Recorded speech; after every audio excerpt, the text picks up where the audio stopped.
Good evening and welcome to Mining the Riches of the Parsha. Tonight is Thursday night, December 2nd, 2021, and tonight is the fifth night of Hanukkah. Happy Hanukkah. And tonight's discussion will center on Shmita, the Sabbatical Year, and then three other pieces on the subject of Hanukkah in honor of this wonderful holiday, and I want to wish every one of you a very happy Hanukkah. So this year is the Shmita year, the sabbatical year, every 7 years. It becomes relevant in different ways at different times during the year, as we discussed when we had our mini-series on this subject a while ago.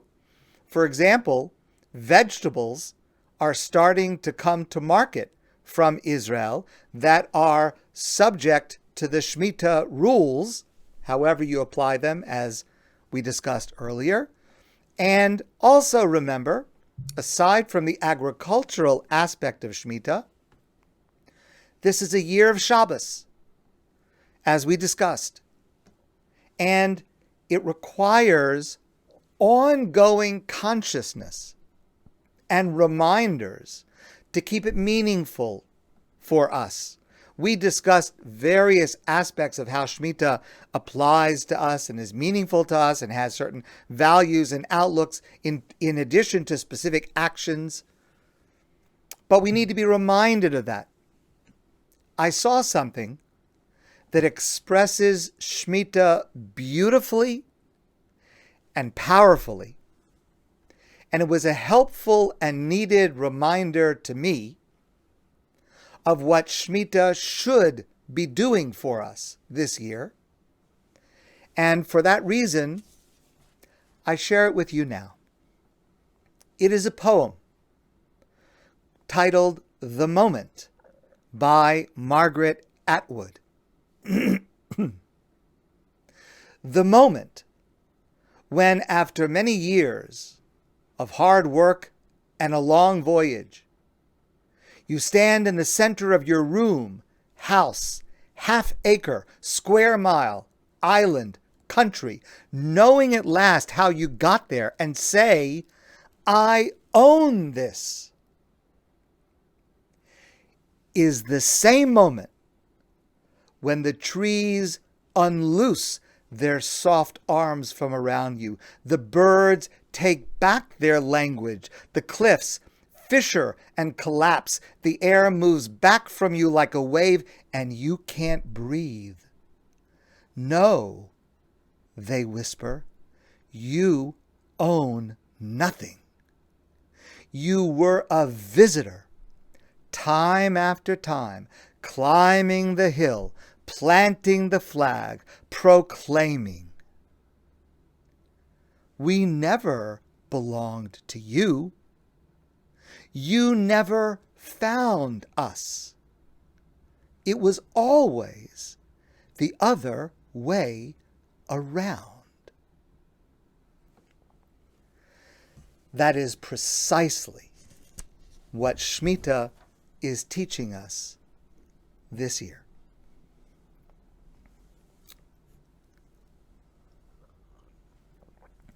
I'd like to share with you a piece based on an essay of Rabbi that starts with a classic discussion about Hanukkah, which is, how do we light the Hanukkah lights one night after the other?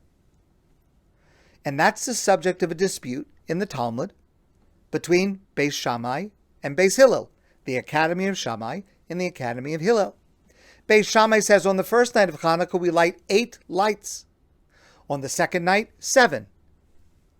Each night decreasing by 1 until the last night of Hanukkah we light 1 light. Beis Hillel says just the opposite. On the first night of Hanukkah we light 1 light. The second night, 2 lights. Each night increasing until the 8th night we light all 8 candles. And that, of course, is our practice, according to Beis Hillel. And the reason that Beis Hillel tells us to light in ascending order, 1, 2, 3, is based on the principle in the Talmud, in Jewish law, of Ma'alin Bakodesh. We always enhance sanctity. We always grow greater in holiness. Start out with 1, 2 is holier, 3 is even holier, 4 is also much holier. So we keep ascending in holiness. Okay, that's our practice.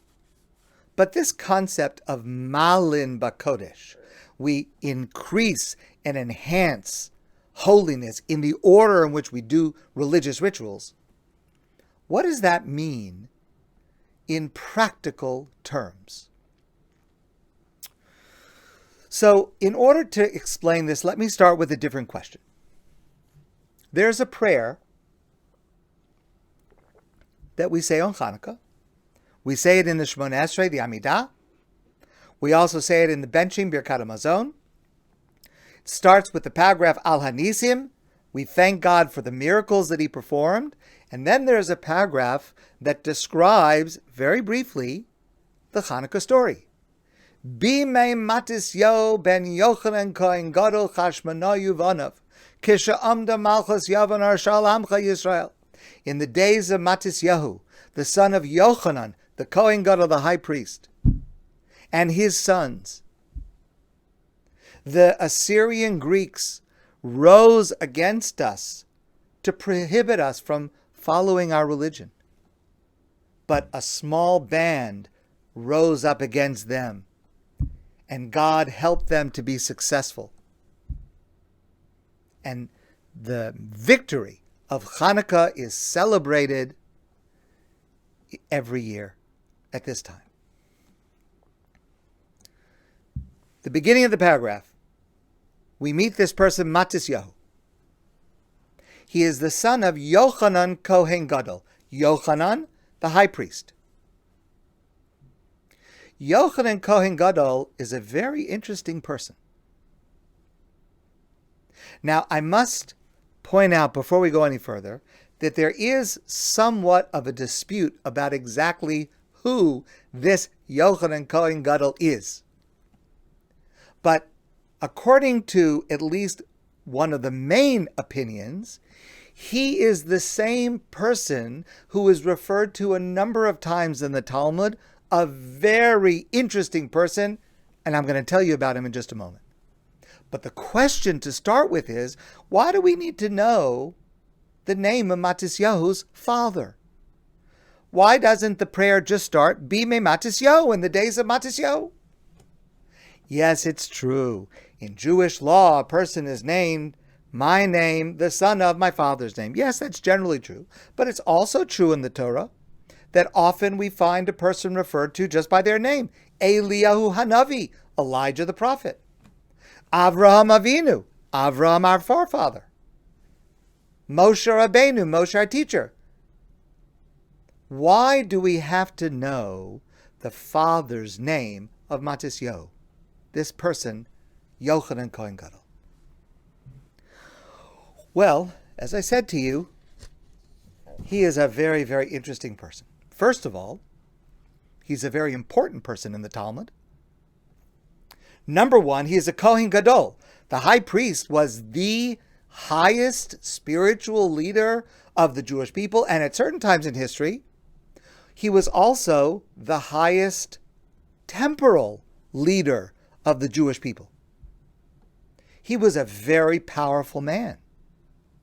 But not only that, he was a great, respected scholar. We have within the Talmud 5 different decrees, pieces of legislation that are very significant. They take broad stances in Jewish law that he decreed and that were followed by the Jewish people. He was a great, great scholar.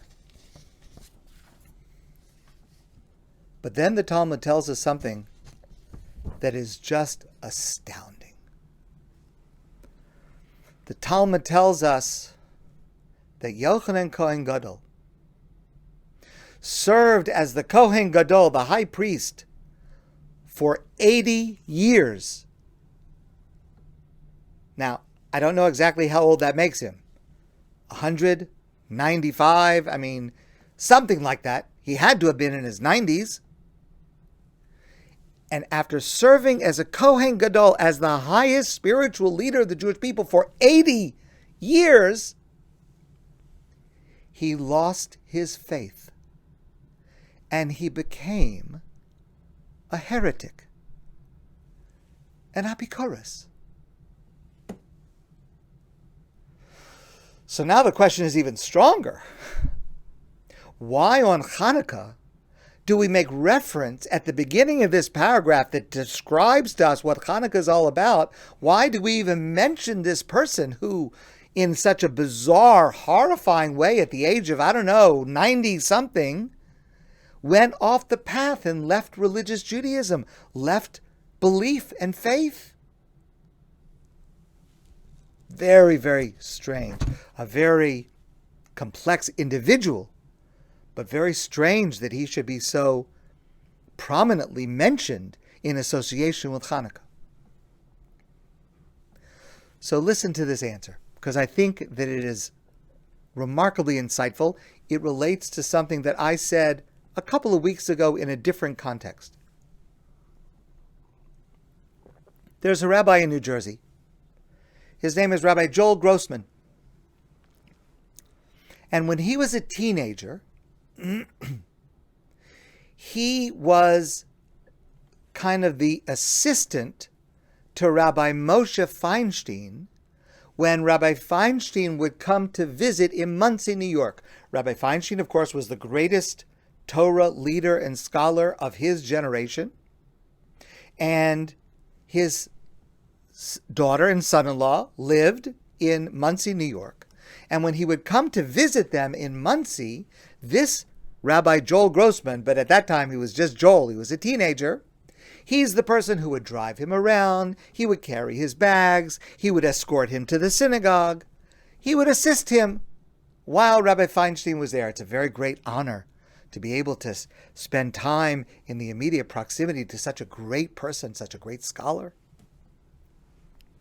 And Rabbi Grossman noticed when he was with Rabbi Feinstein, and remember, this is when Rabbi Feinstein was in his late 80s at the time of this story. Joel, I don't want to refer to him disrespectfully, he's Rabbi Grossman, but at that time, Joel, teenager Joel, he noticed that Rabbi Feinstein utilized every single moment to study Torah. Even if he was in the synagogue, if there was even a brief pause in the prayers, he would open up a book, he would open up a Mishnah and begin reviewing. He didn't waste a second of time. And Rabbi Grossman was just amazed. Here he is. He's already the greatest scholar in the world. He knows this stuff backwards and forwards by heart. And so he said, Rebbe, you've mastered the Torah so many times. Why do you have to look for every moment and second and 2 minutes to continue studying? You already know it. And Rav Moshe Feinstein gave him an answer that is just stunning. He said to this young man, if Yochanan Kohen Gadol could become a heretic after 80 years of serving as the high priest, Moshe Feinstein could also lose his way and go off the path. And if I'm not growing as a Jew every single moment, I could, God forbid, lose my way, lose my connection to God, lose my connection to Torah. And so even now, I have to grab every second to study, to cleave to God. Rav Moshe Feinstein teaches us that the shocking conclusion of Yochanan Kohen Gadol's life is a reminder that we must be in a mindset of constant spiritual growth. Because the alternative to growth is not steadiness. It's not staying where we are. The only alternative to growth is decline. It's one or the other. There's no such thing spiritually. There's no such thing as treading water. You don't stay the same. You're either growing or, God forbid, you're falling.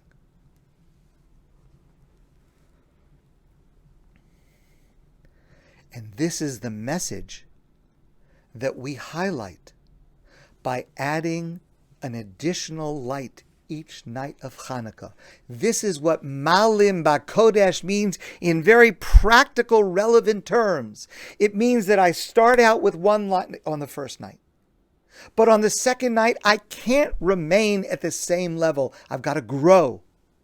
I've got to increase. Because if I don't increase, I will go down. I've got to go to 2. And the third night, I've got to go to 3. Rabbi Yochanan Kohen Gadol, his life is essential to us for understanding the way that we light the Hanukkah menorah. It is an example of the expression of what Beis Hillel was teaching us in practical terms. Either you ascend or you will surely descend. And that's why he's mentioned. So that we will remember when we light each night. Tonight was the 5th night, one more than last night. We have to grow. We have to be holier tonight than we were last night. We have to be holier at the end of this learning together than we were at the beginning. Because if we're not growing, we're declining.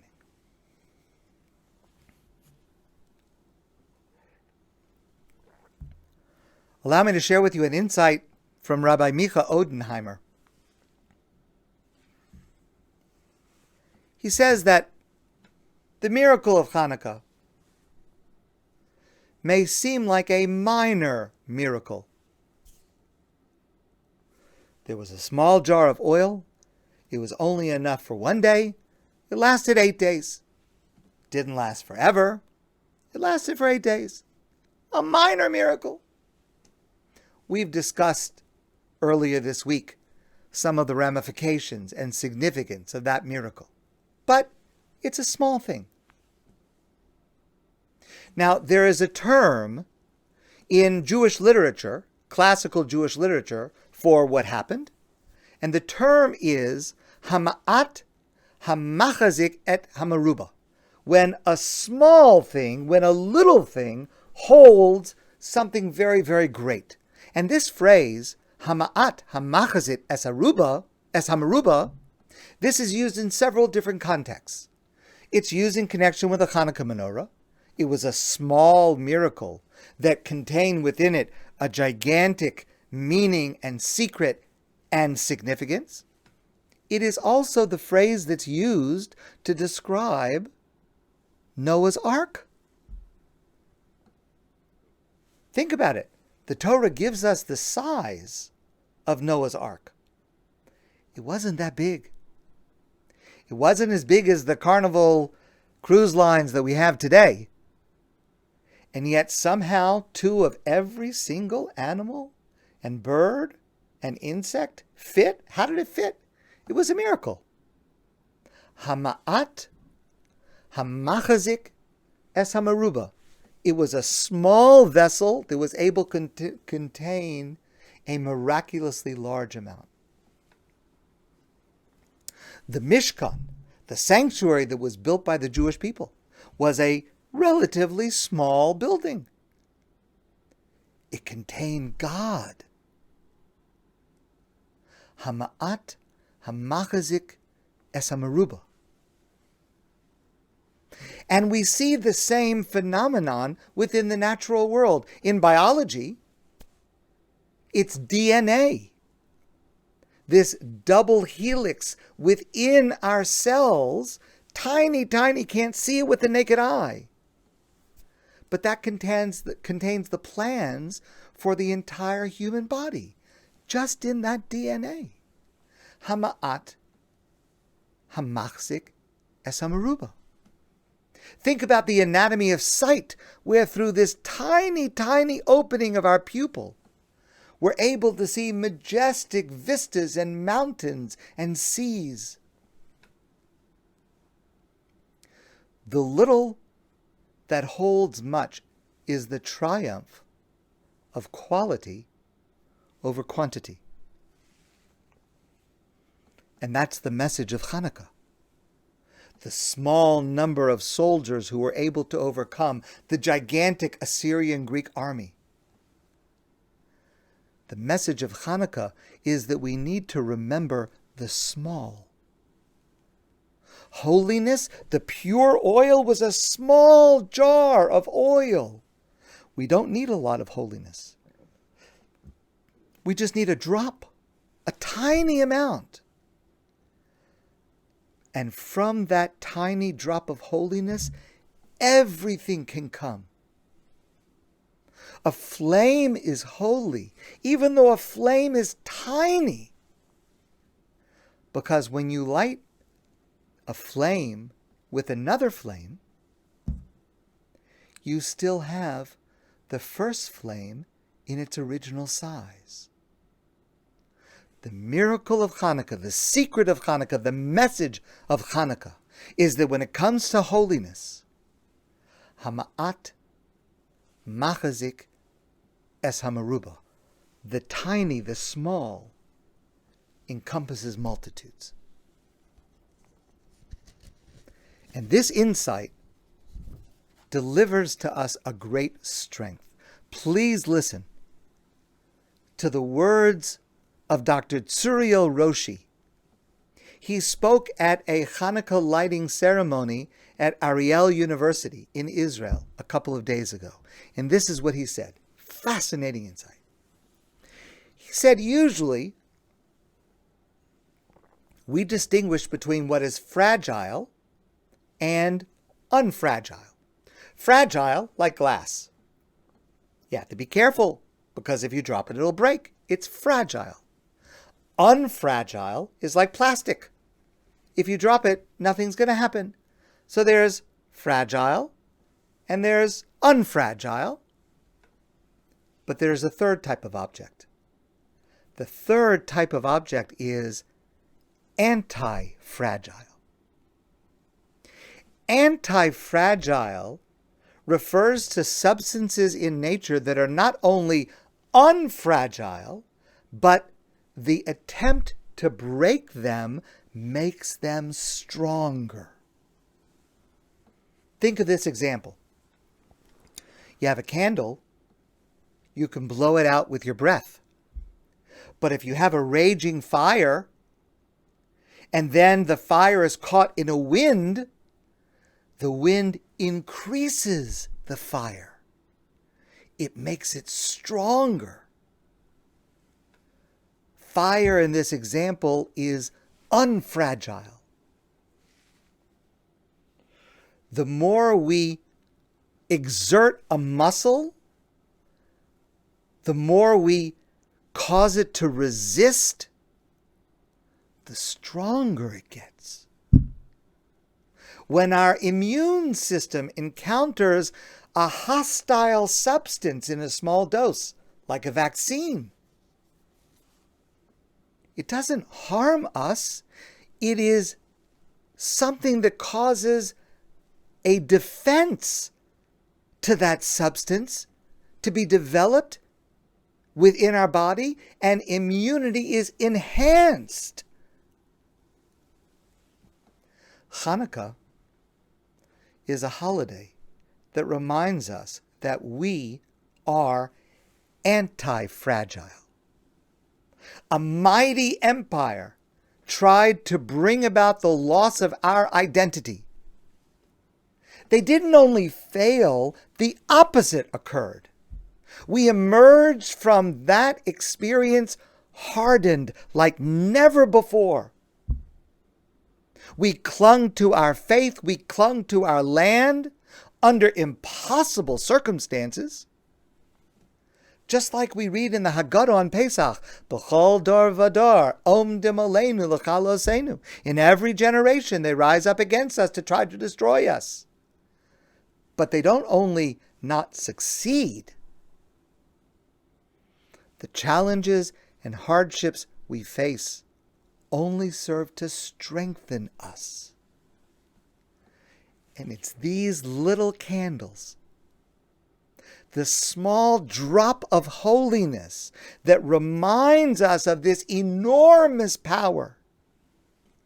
Hanukkah is an opportunity to stop and think about what makes us an unfragile people and what can make each of us into an anti-fragile human being.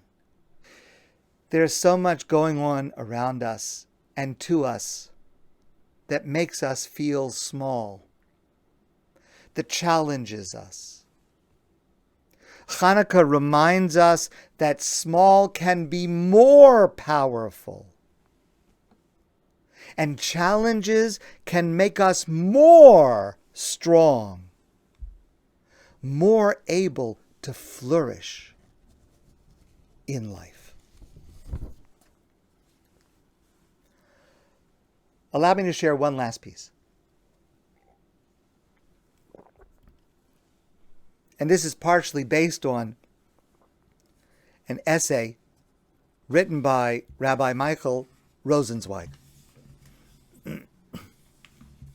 Every Yom Tov, every Jewish holiday, has a component of its observance that takes place at home and a component that ideally takes place in the synagogue as a community.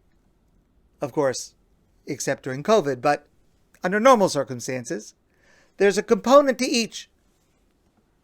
Each Yom Tov, each Jewish holiday, has a slightly different balance of how much is at home and how much is as a community. Hanukkah is the only Jewish holiday that is primarily centered at home, which was a conscious decision of our rabbis in how they legislated this holiday, because the events of Hanukkah don't necessarily point to that value. They don't necessarily point to that. The military victory, why would that be celebrated at home and not as a community? The miracle of the oil happened in the Beit HaMikdash. Why isn't that primarily celebrated in the synagogue? Yes, of course, we do light a menorah in the synagogue, but that's only a custom. That's not a law. The obligation to light the menorah is in our home. If we have not lit a menorah in our home, even if we've attended some kind of public gathering, we have not fulfilled our obligation. But the story doesn't have anything to do with home. Why did that become an essential element in how Hanukkah is observed? Because it's clear that it is. The Talmud says the way that we observe Hanukkah is Ner Hanukkah mitzvah lanichal Pesach Beso. The mitzvah of lighting a menorah is to light it next to the door of our home. Home is central to the mitzvah of Hanukkah. Now, whether we light the menorah outside our home, as is common in Israel, or we light it inside our home, as is our custom here, but it's connected to our home primarily. The Rambam, Maimonides, goes so far as to say, in describing the mitzvah of Hanukkah, mitzvasa, the mitzvah of Hanukkah is, sheyiyeh kol bayis ubayis madlik. The mitzvah is that every single home in which a Jewish family is living should have a menorah lit in it. It's connected to the home. Why? Rabbi Rosenzweig suggests it's because it is the home and only the home that is the appropriate integration of physicality and spirituality. Our home is a place that embodies consistency, security, sanctity, and dignity. Our home is a place that is conducive to cultivating the values that foster our spiritual growth. The cultural struggle of Hanukkah revolves around many of these core issues. The Assyrian Greeks targeted specific commandments that they forbade us from observing. Rosh Chodesh, observing Shabbos, Bris Milah. But more broadly, the Assyrian Greeks sought to create an attack on Judaism per se, the spirituality of Judaism. As the Rambam says, bitlu datam v'lo hinichu osam lasok b'torah v'mitzvos. The goal of the Assyrian Greeks was to get the Jewish people to forsake their beliefs and to forsake their religious practices. In fact, there is one version of the Medrash which says that the Assyrian Greeks stretched out their hands to negate bibatehem, the Jewishness of their homes.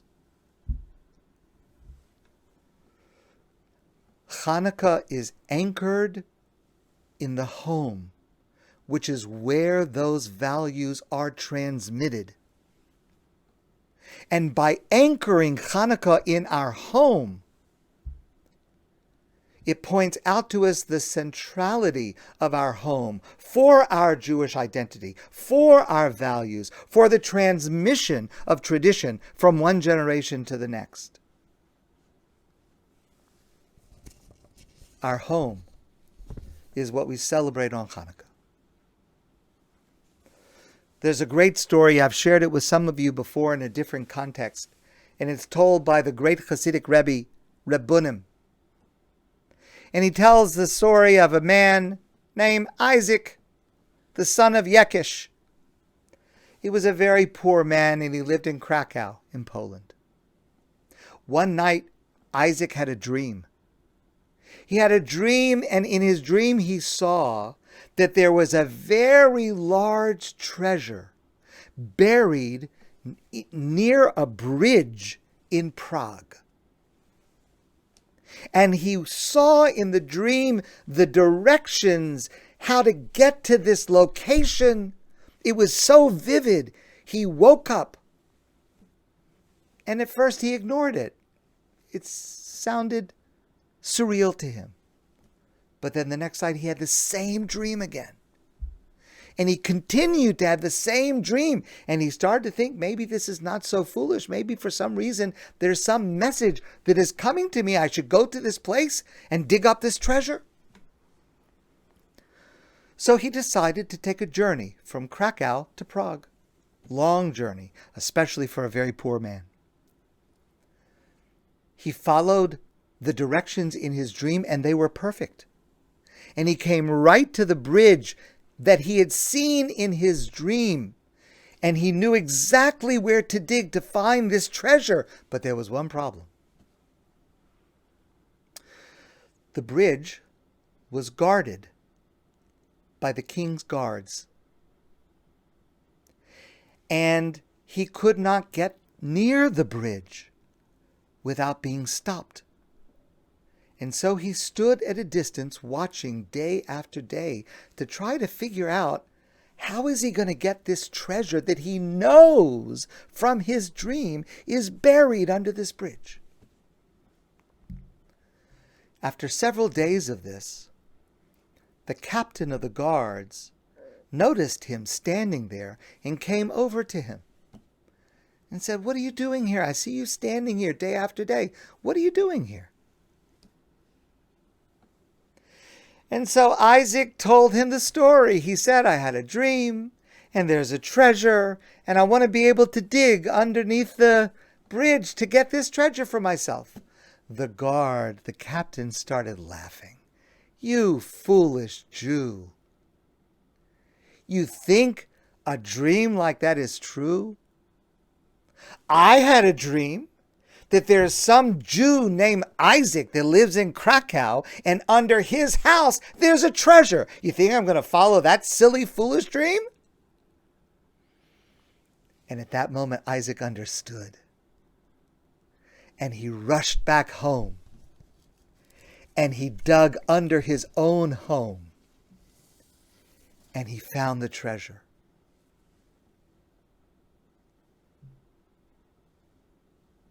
So often we go searching for treasure and riches and gratification and satisfaction far, far away. But here's the truth. The real treasure is in our own home. The treasure of Judaism is in our home. The treasure of values, the treasure of sensitivity, of harmony, the treasure of growth is in our home. This is the precise moment we need to remind ourselves through observing Hanukkah in our homes and to internalize the meaning and the purpose of home in our lives. Since March 2020, I think it is fair to say for every single one of us that home, what it is, what it means for us, has changed drastically. And it's dynamic. It has changed in different ways, and it continues to change at different times in different ways. For some of us, home imprisons us, enforcing loneliness. For some, home traps us in boredom or the chaos of family at unusually close quarters. But home has also protected us. Home has given us the opportunity to gain the benefits of solitude, of introspection, of rearranging our priorities. At certain times, home has taken over as our place of prayer. Home has taken over as our place of study. Home has taken over as our place of transmission of values like never before, perhaps in our lives. Home has become for us a place of safety and refuge. On this Hanukkah, when we focus on choosing our home to celebrate our core victories, cultural and spiritual, the victories of Hanukkah, we should also reflect on the new meanings of home that have filled our lives.